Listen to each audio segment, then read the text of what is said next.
Hey guys, welcome back to the Tukes and Tires YouTube channel. As always, I'm Zach, and this week we're patching up the Firewall. And we do a bunch of cutting to make room for a passenger seat after 51 years of not having one. And we make up some pretty sweet floor braces to hold them in.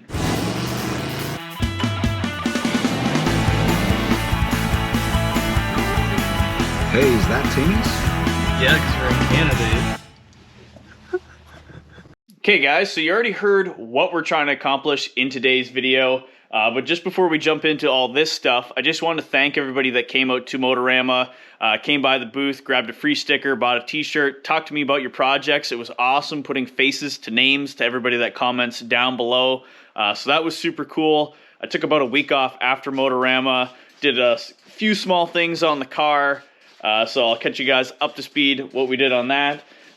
Basically, it was just finishing off the exhaust. So I did the passenger side header. It seemed to be a little more tricky than the driver side one, just because of how the lower control arm kind of comes out down there.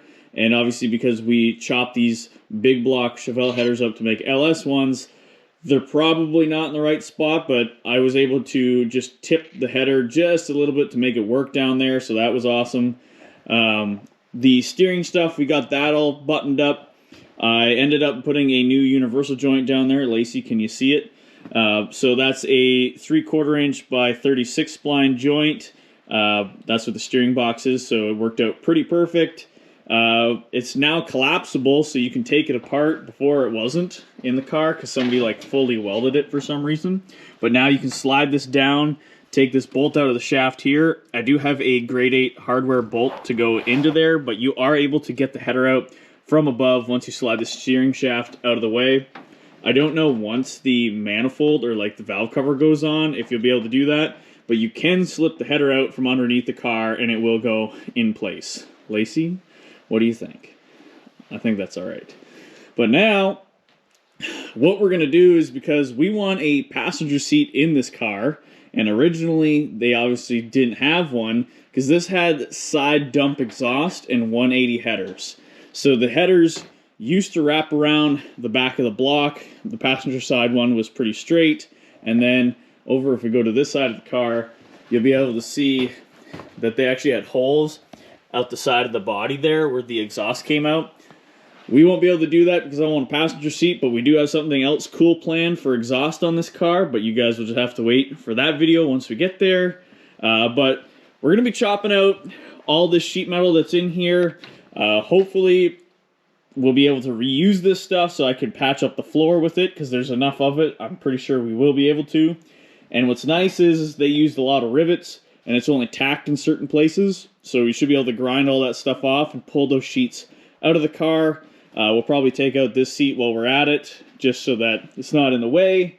And then for the Firewall, I have some thin cardboard that we're going to cut up a template and we're going to make it fit in there. And then I think I have another piece of steel that I can use. I don't really care what it looks like, just because I just want to fasten things to the Firewall.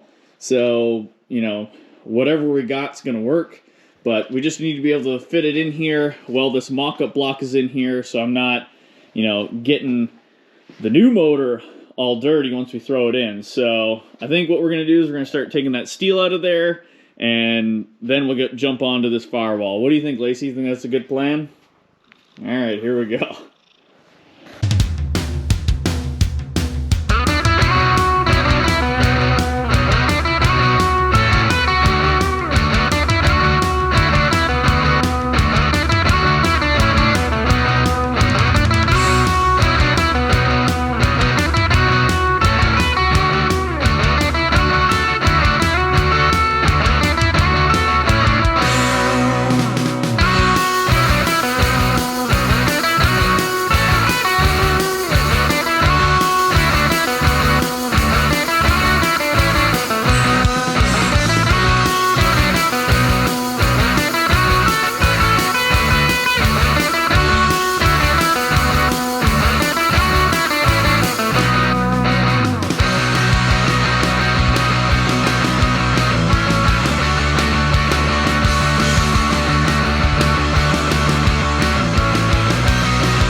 So we got the seat out of there, and we got all that sheet metal chopped out, and in the process, the door actually fell off. It was only holding on with one tack weld, apparently, so that's a thing.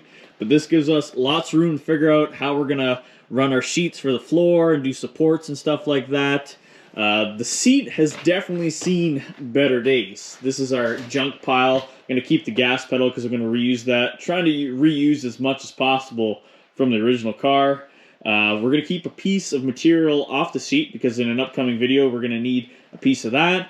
And then we're going to do a little bit of repair on the door. That's from where the old exhaust used to come out. There's a rust hole actually right there that's just full of Bondo, so we're going to fix that up and probably do some patina paint match in the future. But I think right now what we're going to do is we're going to figure out the firewall so that way that we can go from there and fix the floor. And I'm going to grab that material to show you guys how I'm going to cut out my template, and then we'll go from there. So here we go. So we're going to be making up this template for the firewall. We're not going for anything crazy here. We just got to fill in the space. So to do that, what I like to use is it's this ground cover stuff. You can find this at most hardware stores. It's moldable enough that you can like press it in place to mark your lines, and then it'll spring back. So it's pretty nice that way. If you didn't have this, cardboard would work just as good. It would just, might take you a little bit longer because it's stiffer. So all I've done is cut a piece bigger than the actual hole that we got to fill. I've marked it around for where the roll cage is and the bell housing. You can see that I've cut out the bell housing so it fits in there a little bit better.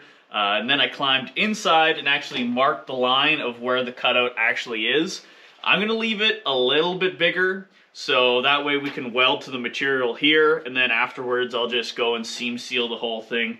We're not going for like show car here. It just needs to fill the hole.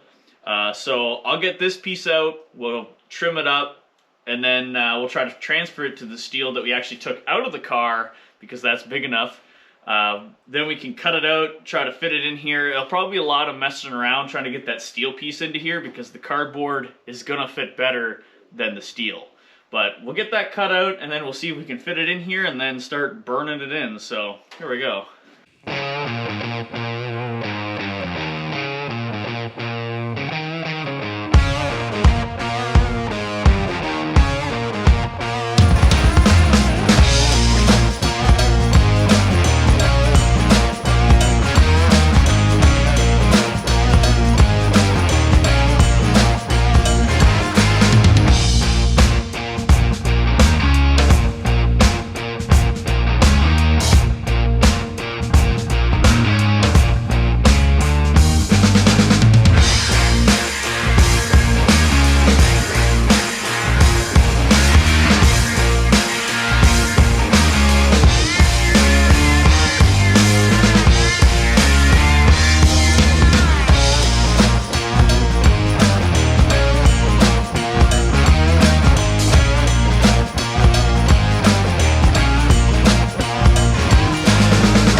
So we got the firewall all welded in there, all seam sealed and all painted up, and it's looking awesome. And if you haven't noticed already, there's an engine sitting in the engine bay. It's looking pretty sweet. So shout out to Rich and Aaron from DeBoss Garage for coming out and helping me get that in there. We had an awesome day getting it all ready to go into the car and actually firing it up. So it sounds pretty wicked. Obviously, the scheduling of this is coming out kind of weird because in the last video you would have seen some of this stuff, but we had to work around everybody's schedule to make this happen. But now we're getting back to our regularly scheduled programs. So now we're going to try to recreate the floor in here, and since that we got that firewall all made up. And I got the seats in the mail, so I was kind of mocking one up so we can see what we got to do. So I think what the plan is we need to make some kind of structure to hold the sheets of steel in here to stiffen it up so we can bolt the seats down to it and get some stuff for seat belts. Because again, I'm going to be putting a 5-point harness in here and just a regular lap belt, so I want to make it somewhat strong. We can always add stuff later on from underneath, but I just want to make enough of it from up top while we can. So what we're going to do is I'm going to make an L, so we're going to bend that up on the bender, and some people had questions about the bender, so I'm going to talk about that in this video, but also add it probably in a shop update one of these days if somebody's not watching this that wanted to know. But we're going to bend up an L so we can run that way, and then we're going to bend loops for the drive shaft so that we can put sheet steel over top of that, and it'll keep us safe just in case the drive shaft ever blows up, that it will hit the tubes before it hits the us. So I'm thinking that's for that, and then I don't know what we're doing up front yet, if we're going to do just some kind of small structure as well, or just leave it that it touches those other bars. I have no idea yet, but we're going to figure it out as we go here, basically just winging it. This is the steel here that we're going to be using. It's 3/4 inch by 10 feet long. Couldn't tell you the thickness of it. It's basically just that threaded piping that you buy at Home Depot. Welds really good. And it's good enough for what we're doing. I wouldn't recommend it for a roll cage because, it's not safe, but for some floor braces and stuff, it's definitely sturdy enough for that. This is the seat that I bought. It's a street drag style seat. That's the part number of it right there. It's actually pretty affordable on Amazon, and from just sitting in it out of the car, it's somewhat comfortable. I don't have a review yet about driving in it. We are going to be making our own seat covers for these, so I can add as much padding in it as I like, so that's going to be coming up in a future video, hopefully. This is this universal bracket kit. It said it was for a carbon fiber seat, but I figured it was good enough for this, and it bolts up and everything lines up really nicely, so that's awesome. If anybody wants to know this part number, just comment down below, and I will leave the link down below if somebody asks. Came with this as well, the sliders, and they came with a bar that goes from each slider to control it, and once it's all bolted together, it lines up perfect, so that's awesome.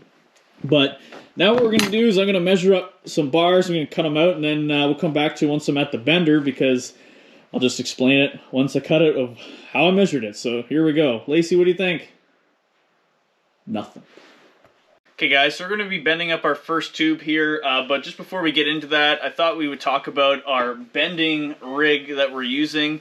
In a past video, somebody asked how this thing was made because Dad made this, and I'm pretty sure that was the full tilt front end video because we did use it and bent up some pipe on my panel truck. But it's a pretty simple setup, so it's just using a hydraulic ram. It's got a pump, I'll get out of the way so you can see it. It's got a pump on an electric motor, and basically you have a switch here that you can just change the fluid, the direction for either going up or down. It's got some homemade dies and it's got some bought ones, so probably Harbor Freight sells the dies. Here in Canada we buy them at like Princess Auto. It's pretty simple. It's just got some tubes, and then there's angle irons welded to it with different holes where you can change the position of these roller dies or whatever you want to call them. It works perfectly fine for what we use it for. I mean, like a mandrel bend or one that maybe pulls the pipe through would bend it better, but we're working with what we got. But we're going to start bending this pipe here, and the way I like to put this in here, I thought I'd explain this, is that it has a weld seam, this pipe that we're using. So I like to put that sideways, so basically it's not crushing into it, it's like making it so it goes round. So it seems to bend a little bit better. I've marked my first line where we're going to set the center of the die because we're just bending this one on 90. So let's get bending it, and we'll start making up all the rest of the pipes. So here we go.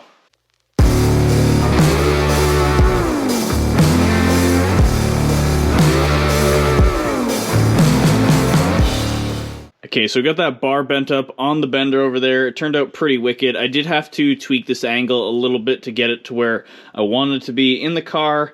I made up this template so that it fit off of this bar and it fit to the frame pretty decent, and we got that scribe pretty much 100% on this tube here, so I didn't have to do much to it after I cut it using this template. I do have it blocked up over in that corner just to get us pretty level to this here. We do have a level where we can zero it out to different surfaces, so what I'm probably going to end up doing is just zeroing it out to what this bar is here, putting it on here, and then I'll end up zeroing it out to the frame on this side so that we can get that as level as possible to this over here. Everything in this car isn't 100% to begin with, so we're going to try our best to get it as square as possible. So far it's turned out pretty sweet. I have no idea yet what I'm doing in the backside there. I do have this remaining pipe. Ooh, that was loud. I do have this remaining pipe that I might end up just dropping a leg down over there off of this bottom bar just to support it for now. I might end up doing a fancier hoop in the back, but this will just be temporary just to hold this sheet up so that we can actually start figuring out some other stuff. I'll probably end up describing this a little better once I get the other side done. I'm just trying to figure it out at this point, but we'll probably end up getting this welded in there. Don't know how much of that we're going to show because I'll probably end up just showing the other side once I get this, you know, dialed in. But we'll end up bending up some other bars, and when we come back, you'll probably see me doing a time lapse of the other side so that we know what's going on. So here we go.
So got those tubes all bent up, and obviously off camera I did the other side so I knew how to do this side, and I'm using those tubes as templates to make them exactly the same so that we can use them on this side.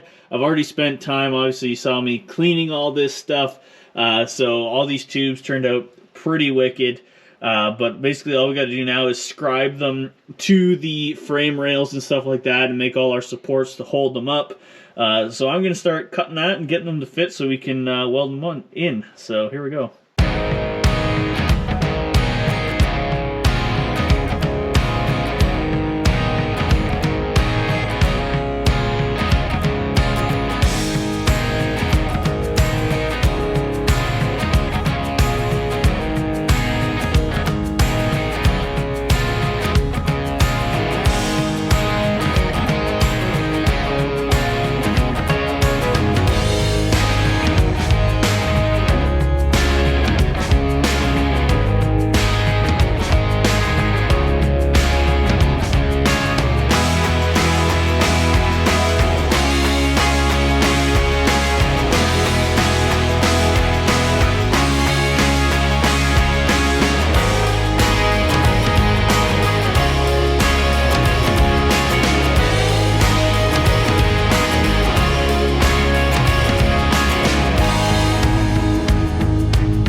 So this floor bracing turned out pretty sweet. I couldn't be happier with it. Obviously, it was a lot easier making up this side because I did the other side first. I know we only showed one side, but made my life a lot easier doing it that way. The front, the firewall just comes down to that tube and it's just tacked to that. We obviously have a little support that comes off over there. This bar here is so that we can get rid of the old tranny cross member. It's also braced, so in the next episode, hopefully we'll be able to make up that little tranny cross member that's going to go in there, and we can get rid of that bar, so that's going to be pretty cool. The only other thing I don't think I showed was making up like the little seat pedestals and bolt down things, whatever you want to call them. So I ended up just using a 1/4-inch plate, and I just tapped it for the front ones on this tube. The back ones, they're just an angle iron with the same deal with a hole tapped in them. Obviously you can see they're in 2 different locations. It all has to do with this trailing arm that's in here. It is going to have to be cut up into the floor that's going to go into here, but the seat should clear it, in quotations, should clear it. We're going to find that out when we get there, probably next video. But it's a pretty slick little bracket. It's got a little angle iron, or a little angle piece on there just to stiffen that one up. This one is just welded to the frame on both sides, so it's pretty sturdy. But I think the last thing what we should do is we should throw the seats into it, so that will finish up this video. So what do you think, Lacey? Should we get the seats out? Wow, you're pretty good at that. Oh, come on, you can do it. Oh yeah, sweet, you did it.